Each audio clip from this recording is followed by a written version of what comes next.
আসসালামু আলাইকুম। ভিডিওটি রাত থেকে শুরু করছি।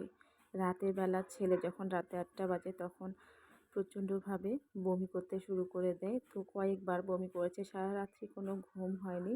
তো সকাল সকাল ঘুম থেকে উঠেছি, উঠে সবগুলো ধুয়ে নিয়েছি।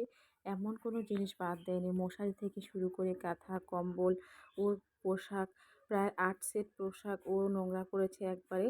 ৩ থেকে ৪ বার রাত্রে বমি করেছে। অনেকটা টেনশন ধরিয়ে দিয়েছে। কাজটা বড় বিষয় নয়।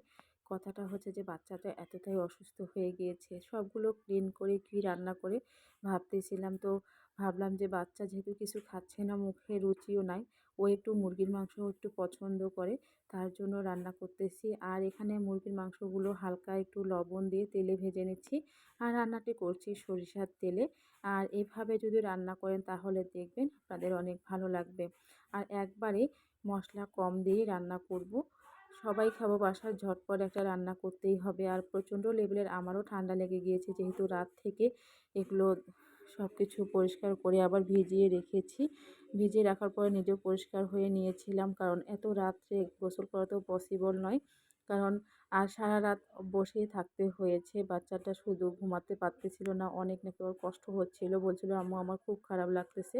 আর এই তো মুরগির মাংসগুলো ভালো করে ভেজে নিয়েছি, পাশাপাশি কিছু আলু ভালো করে এখন ভেজে নিচ্ছি, কারণ আলুগুলো দিলে আমাদেরও একটু খাওয়া যাবে। তো এইভাবে আপনারা রান্না করে দেখবেন, ভালো লাগবে।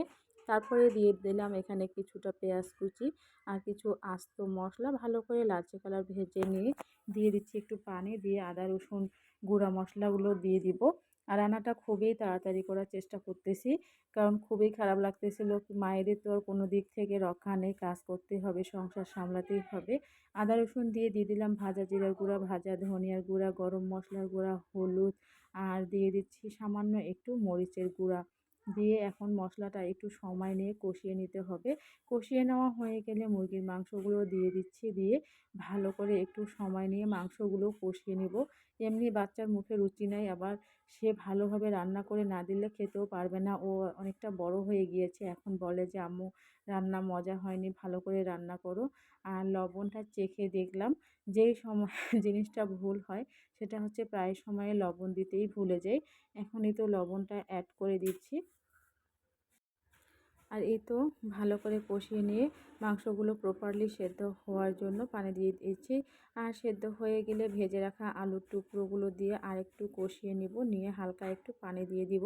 আর এইভাবে যদি আপনারা রান্না করেন তাহলে দেখবেন খেতে মাশাআল্লাহ অনেক ভালো লাগবে। আর এই তো আলুগুলো প্রপারলি সেদ্ধ হয়েছে, মাংসটাও প্রপারলি সেদ্ধ হয়ে গিয়েছে। আর এভাবে রান্না করে দেখবেন, খুব ভালো লাগবে। ঝটপট রান্না করাও যাবে, খেতেও ভালো লাগবে। পরিবারের সব সদস্যরাই কিন্তু পছন্দ করবে। তো এভাবে যদি ঝোলটা টেনে গেলেই কিন্তু মাংস রান্নাটা কমপ্লিট হয়ে যাবে। আশা করি ভিডিওটি আপনাদের ভালো লেগেছে, আপনারা অনেক উপকৃত হবেন। ঝটপট রান্নাও করে নিতে পারবেন এই রান্নাটি দেখে। আর যারা যারা বলেন যে যারা ফেসবুক পেজ চালায়, তারা শুধু মোবাইলে টিপে অন্য কোনো সংসারের কাজ করে না, আর তারা কিন্তু বুঝে নেবেন যে একটা মায়ের অনেকটা কাজ থাকে। তো ভিডিওটি কেমন লেগেছে অবশ্যই জানাতে ভুলবেন না। ধন্যবাদ সবাইকে।